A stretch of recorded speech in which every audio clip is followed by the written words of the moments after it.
제가 우리 교회 와서 되게 놀랐던 것 중에 하나가 우리 권사님들 중에 영국의 EPL 그 프리미어리그 축구를 새벽마다 꼬박꼬박 챙겨 보시는 권사님이 계셔요. 그래서 어떤 선수가 몇 골 넣었는지, 그리고 지금 누가 지금 이렇게 게임을 잘하는지 뭐 이런 거 우리 권사님들 중에 아주 잘 아시는 분들이, 그리고 우리 권사님들 중에 메이저리그도 꼬박꼬박 다 챙겨 보시는 분이 또 계세요. 이정우 선수가 난립니다 막 이러고. 그래서 야, 역시 스포츠가 사람들의 마음에 기쁨을 주는 건 맞는 것 같아요.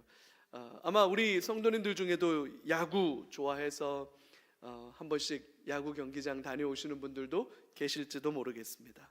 미국 메이저리그의 전설적인 투수로 알려진 짐 에벗이라고 하는 선수 혹시 아시나요? 최근 요즘에 활동한 선수는 아니고 저희 세대 때 활동한 선수인데, 짐 에벗이라고.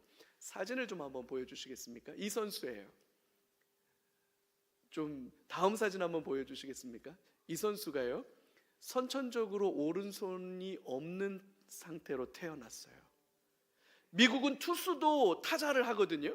근데 저렇게 한 손으로, 왼손으로 던지고 왼손으로만 수비하고, 타자를 할 때도 배트를 왼손으로만 잡고 치는 선수예요. 이 선수가 선천적인 장애를 가지고 태어났으면서도 아마 그러면 감히 엄두를 내기가 쉽지 않았을 텐데도 피나는 노력 끝에 모든 야구 선수들의 꿈의 무대라고 말하는 메이저리그의 신인 드래프트, 미국의 전체 미국에서 8번째로 LA 에인절스에 들어가요. 그리고 한 10년 정도 이 선수가 최고의 투수로 활동을 합니다. 1993년도 박찬호 선수가 94년도, 95년도에 메이저리그에 데뷔했잖아요. 그거보다 조금 더 앞선 세대인데, 같은 시대에 메이저리그에 활동한 투수인데요. 안타깝게도 기록을 찾아보니까 둘이 맞대결한 기록은 없더라고요. 1993년도 뉴욕 양키스 소속으로 노히트 노런 경기를 합니다. 야구 좀 아시는 분들은 알 텐데, 투수에게 있어서 노히트 노런, 1회부터 9회까지를 던지는데요, 단 한 사람도 안타를 치고 나가본 적이 없는 퍼펙트 게임을 하는 거예요. 이건 그냥 투수 혼자서 그 게임을 다 끝냈다는 뜻이거든요. 별들의 전쟁이라고 말하는 메이저리그에서 노히트 노런 경기를 했다는 건 엄청난 기록이에요. 오른손을 사용할 수 없다는 건 프로야구 선수로서는 치명적인 약점인데, 그런 놀라운 성과를 이루어낸 거죠. 오늘 본문에 등장하는 사사 에훗도 왼손잡이입니다. 오늘 본문이 그 내용을 말하고 있어요. 15절을 같이 한번 읽어봐요. 다시 한번 읽어보겠습니다. 이스라엘 자손이 여호와께 부르짖음에 여호와께서 그들을 위하여 한 구원자를 세우셨으니 그는 곧 베냐민 사람 게라의 아들 왼손잡이 에훗이라. 이스라엘 자손이 그를 통하여 모압 왕 에글론에게 공물을 바칠 때에 하나님이 에훗을 사용하시는데, 그는 너무나도 분명하게 선명한 치명적인 약점을 가진 사람이었다는 거예요. 여기 왼손잡이라고 번역된 이 히브리어 원문을 보면 이 말은 약간 의역해 놓은 거거든요. 원문의 뜻은 이렇게 돼 있어요. 오른손이 묶인 자, 혹은 오른손이 제한된 자, 그런 뜻을 가지고 있습니다. 이 말은 에훗도 선천적인 장애를 가지고 태어났다라고 하는 말로 읽을 수 있는 그런 표현이에요. 근데 놀라운 게 있어요. 여기 아주 흥미로운 게 있습니다. 이 에훗이 베냐민 지파 사람이라는 거예요. 베냐민 지파. 놀랍지 않아요? 이렇게 전혀 놀랍지 않은 표정을 짓고 있어야 제가 신나요. 그래야 제가 여러분들이 모르는 걸 하나라도 알려드리잖아요. 그래야 보람이 있지. 그거 다 아는 얘기 뭐 달로 또 아냐? 이렇게 하면 제가 보람이 없죠. 그래요? 해야 제가 연구한 보람이 있는데 말씀드려 볼게요. 이 베냐민이란 뜻이 뭡니까? 맞아요. 오른손의 아들이란 뜻이에요. 이게 어떻게 된 일이냐면요, 베냐민의 어머니가 라헬입니다. 라헬이 여행 중에 출산을 해요. 난산이었던 모양이에요. 요즘도 그렇지만 이 당시만 해도 산부가 아이를 놓다가 잘못되어서 산모도 목숨을 잃고 아이도 목숨을 잃는 일들이 왕왕 있었죠. 라헬이 아이를 낳는데 너무너무 난산이야. 아이를 낳다가 라헬이 죽습니다. 그 마지막 순간에 겨우겨우 아이가 나와요. 그래서 옆에서 그 아이 낳는 걸 돕던 산파가 라헬에게 말해줍니다. 너가 지금 아들을 낳고 있다. 두려워하지 마라. 그 얘기를 듣고 라헬이 내가 아들을 낳았구나. 왜냐면 라헬은 아들을 못 낳았잖아요. 요셉을 낳고 오랫동안 아이를 못 낳았어요.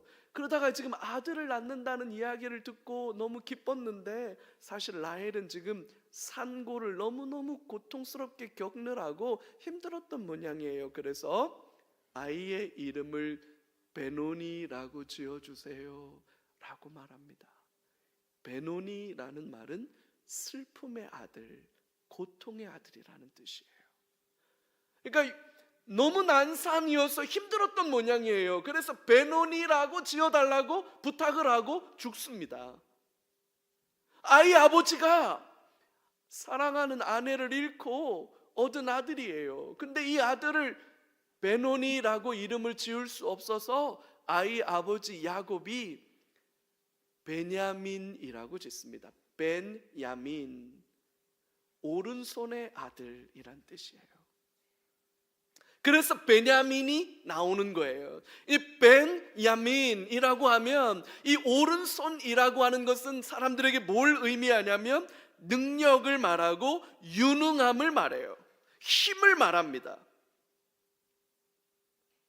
그래서 보통 우리가 오른팔이야, 누가 내 오른팔이야 이런 말을 하잖아요. 오른손으로 붙들어 주사 이렇게 표현하잖아요. 오른손은 강한 힘과 유능함과 능력을 상징하는 말이에요.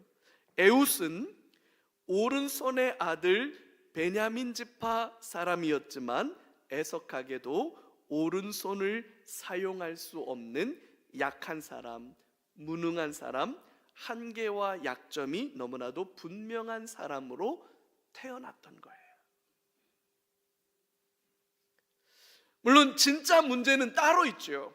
사사기가 가지고 있는 문제는 오른손을 쓸 수 없는 왼손잡이로 태어났다는 게 비극이 아니라 사사시대의 비극은 따로 있습니다. 오늘 본문 12절에서부터 14절까지가 이 시대의 비극이 뭔지를 설명해 주고 있어요.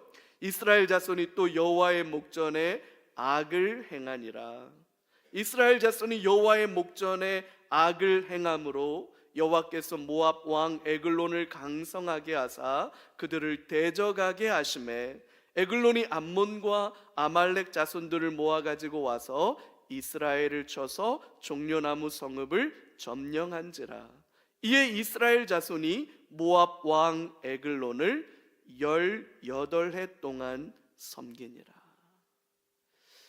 또다시 여호와의 목전에 악을 행했다. 이게 사사시대의 비극인 거예요. 세상의 풍요와 재미 그리고 세상이 주는 즐거움에 또다시 매료되기 시작했다는 거죠. 물론 여기서 오해하지 말아야 할 것이 하나 있습니다. 그렇다고 해서 여호와 하나님을 완전히 잊어버렸다고 생각하면 안 됩니다. 오히려 그 반대예요. 이스라엘 백성들은 하나님을 믿는다고 말합니다. 하나님께 순종한다고 말합니다. 그렇게 믿는다, 순종한다고 말하고 그렇게 생각하고 그렇게 살고 있기는 하지만 문제는 뭡니까? 늘 먹고 사는 게 문제 아닙니까? 먹고 사는 게 늘 우선순위가 되지요. 오늘 먹는 건 염려 없어요. 오늘 먹을 건 있어요. 오늘 먹을 건 있지만 내일 먹을 건 어떻게 할 거예요? 다음 달에 먹을 건 어떻게 할 거예요? 내가 늙었을 때, 더 이상 어떤 일도 할 수 없을 때, 그때 먹을 건 어떻게 할 거예요? 그러니까 우리는 늘 오늘 먹는 거를 넘어서 내일 먹을 거, 그리고 평생 먹어도 모자라지 않을 넉넉한 곡식을 두둑하게 곡간 안에 쟁여놓고 있어야 비로소 안심이 되지요. 여러분, 만나는 그날 먹을 것만 거두게 하셨어요. 그러나 사람은 평생 먹고도 남을 양식을 저장하고 싶어 해요. 근데 문제는 먹을 걱정을 안 하면 그러면 비로소 하나님을 찾을까요? 그렇지 않아요. 먹고 살만하면 그 다음부터 사람들은 뭐에 관심을 갖냐면 즐겁고 재밌는 걸 찾기 시작합니다. 즐거움을 누리고 싶어지지요. 이게 사람의 본능인 것 같아요. 그러는 사이에 하나님을 향한 진지한 사랑과 섬김이라고 하는 것은 때로는 피곤한 일이 되기도 하고요, 때로는 귀찮은 일이 되기도 하고요, 때로는 해야 하는 줄은 알지만 알아요. 근데 시간을 내기도, 우선순위를 내기도, 열정을 갖기도 어려운 일이 되어져 버리고 말죠. 우리에겐 풍요로움과 재미가 더 시급하고 중요한 일이 되어버리기 쉽상입니다. 바알과 아세라를 쳐다볼 수 없게 되는 거죠. 근데 여기서 재밌는 건 또라고 하는 표현이에요. 이 또가 문제예요. 절박한 문제가 생기면 반짝 긴장하고 하나님 앞에 무릎을 꿇습니다. 맞아요. 잘하는 일이지요. 힘들고 어려운 일에도 불구하고 주님 앞에 무릎을 꿇지 않는다면 그건 더 크고 심각한 일이 될 수 있으니까요. 그런데 진짜 문제는 어려움이 해결되고 난 뒤에 찾아옵니다. 살만해지고 나면 우리는 금세 이전의 삶으로 되돌아가요. 어려운 일이 사라지고 나면 우리는 금세 내 마음이 원하는 삶으로 되돌아가 버리고 맙니다. 하나님께로부터 점점 멀어지지요. 그러면 또다시 어려움이 찾아와요. 어려움이 찾아오면 우리는 또다시 눈물로 부르짖어 기도하지요. 하나님께서 강권적으로 개입하셔서 문제가 찾아오고 평안이 찾아옵니다. 평안이 찾아오면 여지없이 또 다시 죄악된 본성으로 되돌아가 버리고 말죠. 이게 반복되는 거예요. 사사기 안에 전체적으로 이런 반복이 7번 등장합니다. 7번. 사이클처럼, 순환하는 것처럼. 근데 정말로 슬프고 안타까운 게 뭔지 아세요? 다음번 타락은 그 이전 타락보다 훨씬 더 심각해진다는 거예요. 7번이 반복되는데 반복되면 반복될수록 우하향 곡선을 그리면서 더 걷잡을 수 없는, 더 안타까운 타락과 혼란으로 빠져들어간다는 거예요. 그래서 사사기 말미에 가면 2가지 사건을 이야기하는데, 첫 번째는 제사장들마저도 이건 말도 못할 정도로 타락해 가고 있는 모습을 보여주고, 또 하나는 그 시대의 도덕과 윤리, 성적인 문란함이 어디까지 극에 달했는지를 보여주는 모습으로 사사기가 끝나고 있다는 거예요. 자, 그럼 우리가 여기서 이런 질문 한번 해봐야겠죠. 왜 이런 악순환이 반복되는 걸까? 도대체 왜? 왜 사람들은 먹고 살만하면 오히려 더 분발해서 기도하고 더 깨어서 하나님 앞에 엎드리고 하나님의 은혜 앞에 나아가는 그런 선순환으로 가야 될 텐데, 왜 악순환에 빠지는 걸까? 문제가 뭘까? 우리의 죄악된 본성 때문이죠. 많은 사람들이 오해하는 것이 있어요. 대부분의 사람들이 오해하는 것이 하나 있습니다. 그게 뭐냐면 사람은 중립적인 상태로 태어난다는 거예요. 그래서 죄를 지을 수도 있고 죄를 짓지 않을 수도 있는 중립적인 상태에 태어난다는 거예요. 그래서 죄를 지으면 죄인이 되는 거고, 만약에 죄를 짓지 않으면 적어도 중립적인 상태 혹은 선한 본성을 유지하는 거라고 그렇게 생각해요. 그래서 많은 사람들이 이런 의문을 가지고 있습니다. 이제 막 태어난 아기가 안타까운 일 때문에 만약에 목숨을 잃었다면 이 아기는 천국 갑니까? 지옥 갑니까? 이 질문의 전제가 뭐냐면 이 아기는 기본적으로 선을 행한 적도 없고 죄를 지은 적도 없으므로 이 아이는 뭐라는 거예요? 중립적인 상태에 있다는 뜻이에요. 근데 지옥을 가면 안 되는 거 아니냐라고 하는 불평이 그 안에 깔려 있는 거죠. 우리가 살다 보면 정말 법 없이도 사는 분들 간혹 계십니다. 정말로 죄 안 짓고 사는 분들이 있어요. 여러분, 신호등이 깜빡깜빡 거리면 어떻게 해야 됩니까?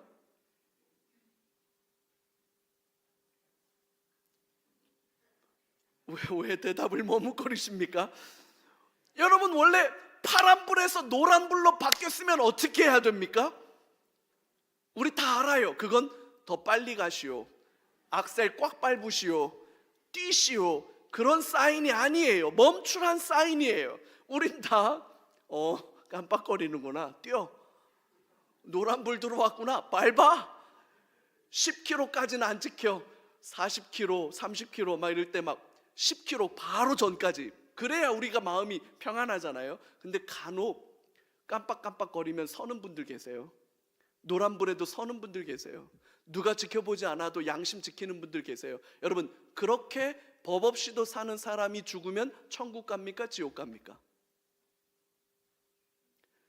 이 말에 밑단에 무슨 생각이 있는 거예요? 우리는 죄를 지을 수도 있고 죄를 짓지 않을 수도 있다는 생각이 깔려 있는 거예요. 죄를 지어야 비로소 죄인이 되는 거고, 만약에 우리가 착하고 선하게 살면 우리는 뭐라는 거예요? 선한 의인이다라는 생각을 가지고 있는 거예요. 근데 여러분, 성경은 그렇게 가르치고 있지 않습니다. 성경은 그렇게 말하지 않아요. 오늘을 살아가는 저와 여러분들은 죄를 지었기 때문에 죄인이 되는 것이 아니라 아담의 선악과 사건 이후로는 존재적으로, 본질적으로 우리는 이미 죄로 오염됐기 때문에, 이미 죄인이기 때문에 죄를 지을 수밖에 없는 거라고 그렇게 가르쳐요. 로마서 3장 10절에서 12절이 이렇게 기록되어 있습니다. 의인은 없나니 하나도 없으며 깨닫는 자도 없고 하나님을 찾는 자도 없고 다 치우쳐 함께 무익하게 되고 선을 행하는 자는 없나니 하나도 없도다. 이게 성경의 가르침이에요. 죄악된 본성으로 말미암아 저와 여러분은 신속하게 그리고 확실하게 죄악으로 기울어져 버리는 경향성을 가지고 있다는 겁니다. 가만히 있으면 가만히 되는 거예요. 시간이 지나가면 우리는 여러분 발효가 되어서 향기로운 시간장이 되는 게 아닙니다. 맛있는 포도주로 익어가는 게 아닙니다. 시간이 가면 갈수록 우리는 이미 죄로 오염되어 있기 때문에 시간이 가면 갈수록 우리는 우리 안에 있는 본성상 확실하고 분명하고 신속하게 죄에 빠질 수밖에 없다는 사실이죠. 여러분, 이게 바로 우리의 가장 큰 비극인 거예요. 세상은 비극을 다르게 설명합니다. 경제적 불평등이 비극이라고 그래요. 그래서 가난이 문제라고 말합니다. 어떻게 하면 경제적 정의를 실현할 수 있겠느냐? 요즘 대통령이 되겠다고 나와서 이야기하시는 분들 다 경제 얘기를 합니다. 여러분, 먹고 살만 하면 세상이 나아집니까? 학벌의 대물림이 문제라고 말합니다. 엄청난 사교육비 때문에 생기는 배움의 격차가 문제라고 말하죠. 맞아요, 여러분. 우리 사회는 지금 학벌이 대물림되고 있습니다. 사교육 시장 자체가 접근성이 너무너무 제한되어 있기 때문에 웬만한 사람은 그 테크 타지를 못해요. 또 다른 사람들은 환경오염과 기후변화가 심각한 문제라고 말합니다. 맞죠? 기후변화가 얼마나 심각한 문제가 되는지, 우리는 봄이 사라지고 있고 가을이 사라지고 있다, 이런 얘기들을 합니다. 여러분, 이런 것들이 심각한 문제가 되는 게 맞지만, 여러분, 더 무섭고 심각한 문제가 있는데, 그건 바로 저와 여러분들 안에 내재되어 있는 근본적인 죄성이라는 거예요. 여러분, 이게 경제적 불평등보다, 학벌의 대물림보다, 건강보다, 그리고 기후변화보다 훨씬 더 심각한 문제가 된다는 사실을 여러분, 우리는 잊지 말아야 합니다. 그래서 여러분, 세상 정치에는 소망이 없는 거예요. 그래서 교회가 세상의 소망일 수 있는 거예요. 사람은 기대하고 바라고 신뢰할 대상이 아니라 사람은 긍휼히 여겨주어야 할 대상인 거지요. 어려움이 해결되고 평안이 찾아오면 언제 그랬냐는 듯이 하나님을 향한 마음이 식어집니다. 차갑고 냉랭한 마음이 되고 마치 하나님 없이도 아무 일 없을 것처럼 교만한 마음으로 자기 스스로가 자기의 주인이 되어서 풍요와 즐거움을 쫓아가게 되는 거죠. 이게 사사기의 악순환이 반복될 수 없는 이유고, 또다시 우리의 삶에 어려움이 찾아오는 이유고, 그럼에도 불구하고 우리는 하나님의 은혜 앞에 엎드려야만 하는 이유이기도 하는 거예요. 결국 이 어려움 속에서 하나님이 해결책을 마련하시는데, 어떤 해결책을 마련하시느냐? 약점이 하나님의 능력이 된다는 거예요. 모압 왕 에글론이 강성하게 되었습니다. 모압이 잘 사라지게 되고 모압의 국력이 이스라엘을 압도하기 시작했어요. 그래서 자그마치 18년 동안이나 모압이 이스라엘을 강압적으로 지배하기 시작합니다. 이스라엘이 견디다 못해서 여호와 하나님께 부르짖어 기도합니다. 살려주세요, 하나님. 어디선가 누군가에게 나쁜 일이 생기면 어떻게 됩니까? 어딘가에서 누군가에게 나쁜 일이 생기면 짱가가 달려오는 게 아니라, 누군가 어딘가에서 나쁜 일이 생기면 하나님께 부르짖어야죠. 하나님이 도와주시지요. 하나님이 달려와 구원해 주시는데, 하나님은 어떤 방식으로 구원해 주시느냐? 사사를 세우신다는 거예요. 사사를, 지도자를 세워주신다는 거예요. 여러분, 좋은 지도자가 세워지는 것은 그 무엇과도 바꿀 수 없는 중요한 일이 되는 거예요. 나는 여러분, 이 나라에 좋은 지도자의 복을 주시기를 우리가 기도해야 될 필요가 있습니다. 여러분, 기도해요. 연목사가 1번 찍으란 얘기야, 2번 찍으란 얘기야. 아닙니다, 여러분. 그렇게 말하지 마요. 저는 1번이냐 2번이냐를 말씀드리는 게 아니에요. 하나님이 나라에게 지도자의 복을 주셔서 지혜로운 지도자, 하나님을 경외하는 지도자, 나라의 장래를 잘 이끌어갈 수 있는 지도자 세워지게 해주십시오. 이 교회에게도 지도자의 복을 주시기를 바랍니다. 하나님께서 선택하신 지도자, 그 카드가 뭐냐면 베냐민 지파 왼손잡이 에훗이라는 거예요. 앞서 말씀드린 것처럼 에훗은 오른손이 묶인 자예요. 오른손을 사용할 수 없는 결정적인 약점과 한계를 가진 그런 사람을 세워서 이 에훗이 누구를 상대하는 거냐면 모압의 강력한 왕 에글론을 상대해야 된다는 거죠. 여러분, 하나님은 왜 에훗을 선택하셨을까? 너무나도 강력해서 18년 동안이나 이스라엘을 포갑적으로 통치하는 아주 강력한 지도자 에글론을 상대하는 그 상대하는 사람으로 오른손이 선천적 장애 때문에 힘과 기술과 능력을 상징하는 오른손을 제대로 쓸 수 없는, 왼손밖에 사용할 수 없는 에훗을 사용하신다는 거예요. 왜 이렇게 하실까? 여러분, 그 시대에 멀쩡한 사람이 없었을까요? 좋은 대학 나온 훌륭한 사람이 없었을까요? 육사는 없었겠죠. 그래서 육군사관학교는 안 나왔겠지만 역기 좀 들었다 놨다 해서 알통 막 이만하고 아이고 키가 막 이만해가지고 힘께나 쓸 수 있는 사람이 이스라엘에는 없었을까요? 없어서 하나님은 에훗을 선택한 걸까요? 도대체 왜 하나님은 그 시점에 에훗을 선택한 걸까? 여러분, 앞으로 등장하게 될 7명의 사사 중에 멀쩡한 사람 하나도 없어요.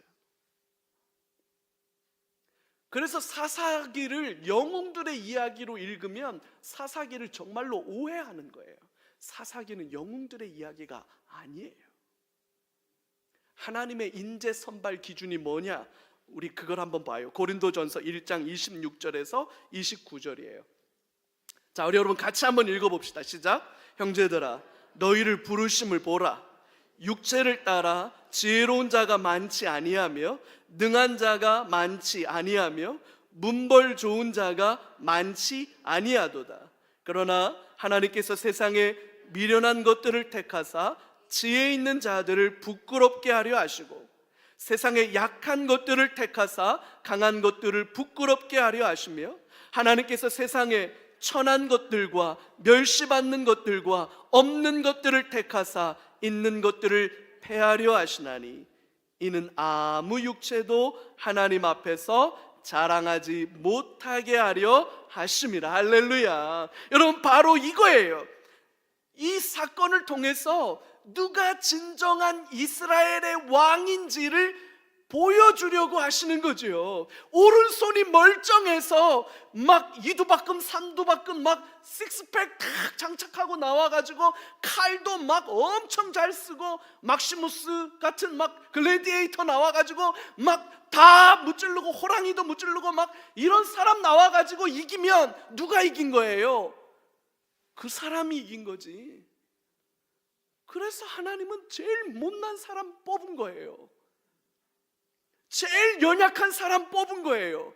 왜? 누가 하나님인지 똑똑히 보라는 거예요. 진짜로 이스라엘의 구원자가 누군지 똑똑히 좀 보라는 거예요. 바알이 하나님이 아니다. 아세라가 하나님이 아니다. 여러분, 그걸 보여주기 위해서 에훗을 선택하신 거죠. 우리의 약함이 하나님의 강함이 되고 우리의 치명적인 단점이 비로소 하나님의 능력이 될 수 있는 거예요. 여러분, 이게 바로 복음이에요. 이게 복음이 가진 신비한 능력이지요. 세상은 스펙을 자랑합니다. 세상은 학벌을 자랑합니다. 어마무시한 포트폴리오를 자랑합니다. 그런 것들을 자랑할 때 우리는 십자가를 자랑하고 예수의 부활을 자랑하고 하나님 안에 있는 본질적인 행복을 자랑하는 거죠. 여러분, 이게 복음이에요. 이방인의 사도로 알려진 바울은 그가 사도로 부름받았다는 사실 자체를 의심하는 사람들이 많았습니다.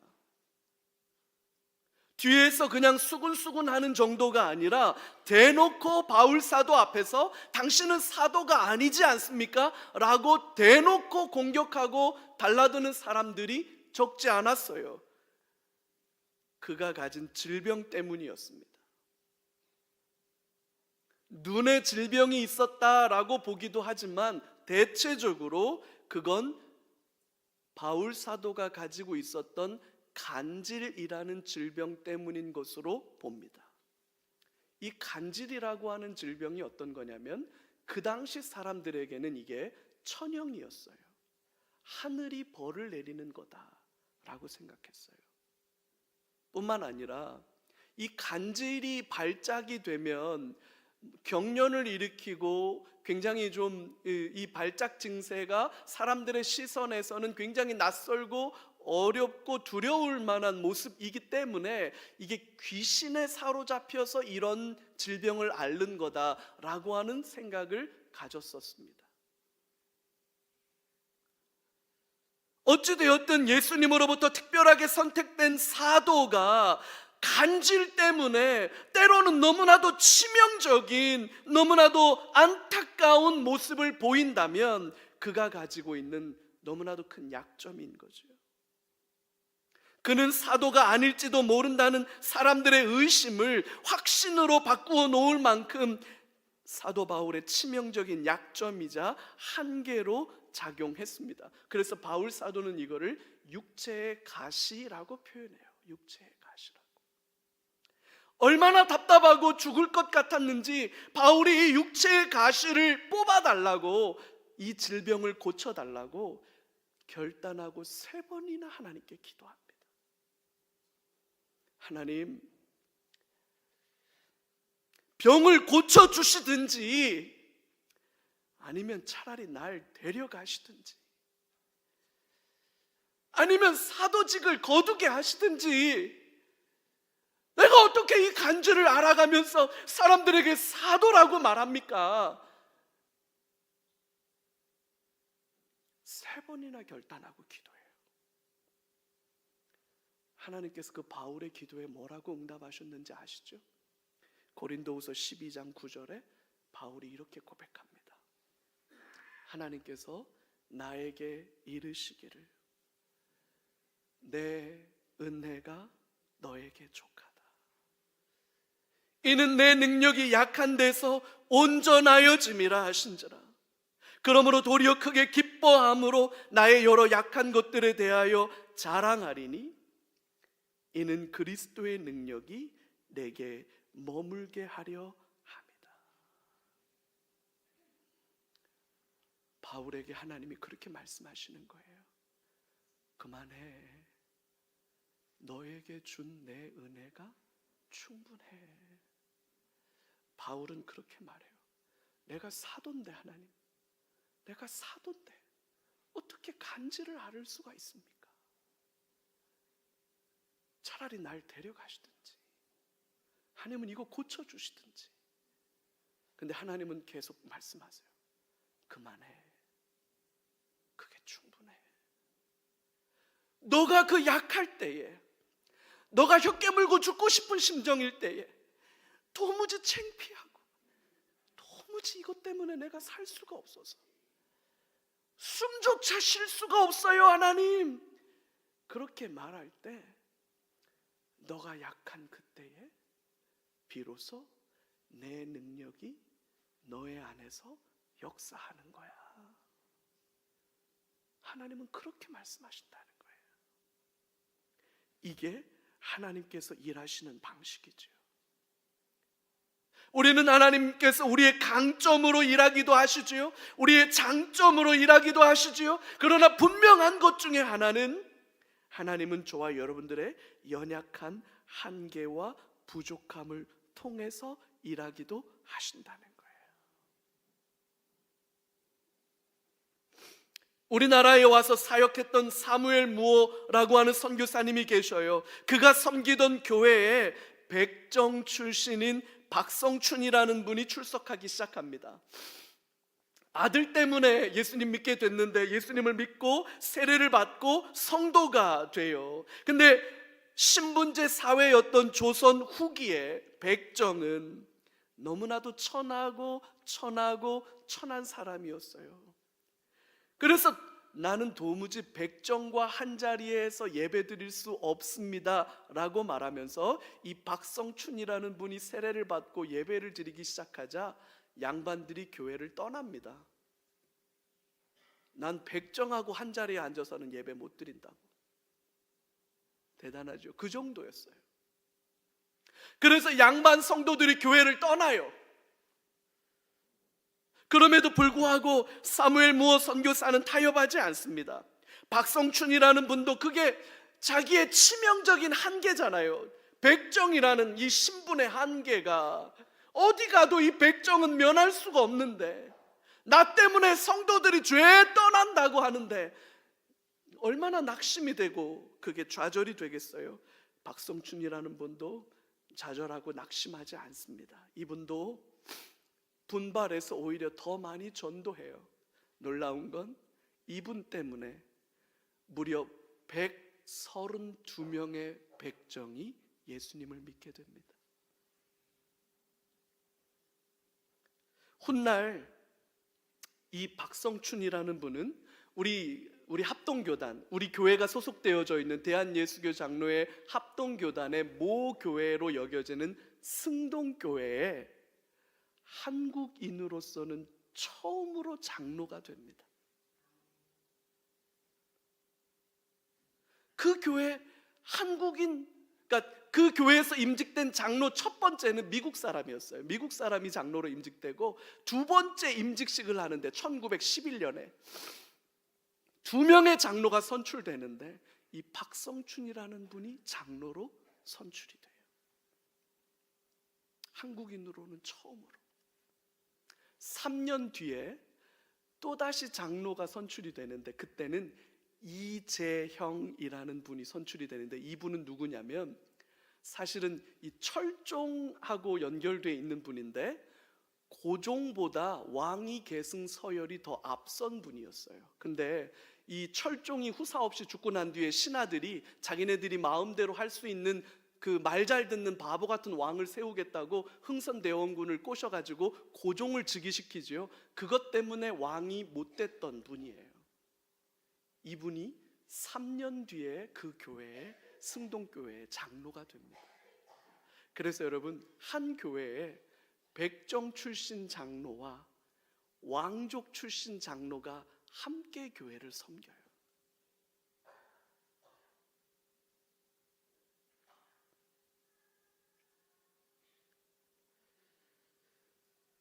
우리의 한계가 있습니다. 내가 끌어안고 있는 내 삶의 연약함들이 있습니다. 나를 붙들고 있는 나의 한계들이 있습니다. 어떤 분들은 배운 게 많지 않다는 게 늘 내 뒤를 따라다니는 꼬리표가 되어서 배움이라고 하는 것이 나의 약점이 되고 한계가 된다고 말하는 분들도 계시고, 어떤 분들은 건강 때문에 그게 내 치명적인 한계가 된다 이러는 분들도 계시고, 어떤 분들은 가난한 것 때문에 내가 돈이 좀 없어요, 그게 한계라고 말하기도 하고, 어떤 분들은 이게 문제라고 그러고 저게 문제라고 그러고, 우리 다 나는 이래서 어렵고 저래서 어렵고 요래서 힘듭니다 라고 우린 다 우리의 약점을 가지고 그 약점 때문에 쭈뼛거리고 하나님께로 나아가지 못하고 하나님의 도우심을 의지하지 못하는 그 한계에 묶여 있어요. 맞아요. 오른손을 사용하지 못하는 건 한계가 맞아요. 약점이에요. 치명적인 단점이에요. 그것 때문에 괴로울 수 있어요. 그럴 때문에 아플 수 있어요. 그것 때문에 숨도 쉬어지지 않을 만큼 고통스러울 수 있어요. 맞아요. 근데 여러분, 나의 그 한계 때문에 비로소 하나님의 강함이 드러날 수 있다는 걸 믿으시기 바라요. 성도는 그것 붙들고 사는 사람들이에요.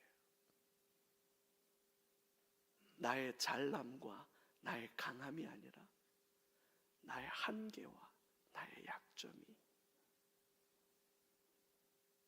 백정임에도 불구하고 왕족이 출석하는 교회의 장로가 될 수 있다는 것, 이게 한국 교회가 가졌던 아름다움이에요. 그 때문에 수많은 백정들이 예수님을 만나고, 제가 이것 때문에 자료를 찾다 보니까 심지어 수원에도 백정교회가 세워졌다는 기록이 남아있더라고요. 수원에도, 이분 때문에. 근데 그 교회가 아마 그 뒤로 다른 교회랑 합병이 됐는지 그 다음 기록이 남아져 있지 않아서 저로서는 더 찾지는 못했어요. 여러분, 우리의 한계가 하나님의 강함이 되심을 믿고 하나님을 의지하며 나아가는 믿음의 성도들 다 되시기를 주의 이름으로 축복합니다. 우리 같이 한번 기도해요. 우리 같이 기도할 때 우리 세 가지 기도 제목 가지고 같이 한번 기도하겠습니다. 첫 번째, 같이 한번 선포할까요? 죄의 악순환에 빠지지 않게 지켜 보호해 주옵소서. 아멘. 여러분, 또다시 죄악 가운데 나아가지 않도록 지켜달라고 하나님 앞에 같이 한번 기도해요. 두 번째, 평안할 때나 어려울 때나 온전한 믿음을 지키게 해 주옵소서. 아멘. 여러분, 세 번째, 나의 한계와 약점이 하나님의 능력이 되게 해 주옵소서. 아멘. 우리 같이 합심해서 말씀 붙들고 기도 제목 붙들고 하나님 앞에 기도의 자리로 나아가겠습니다.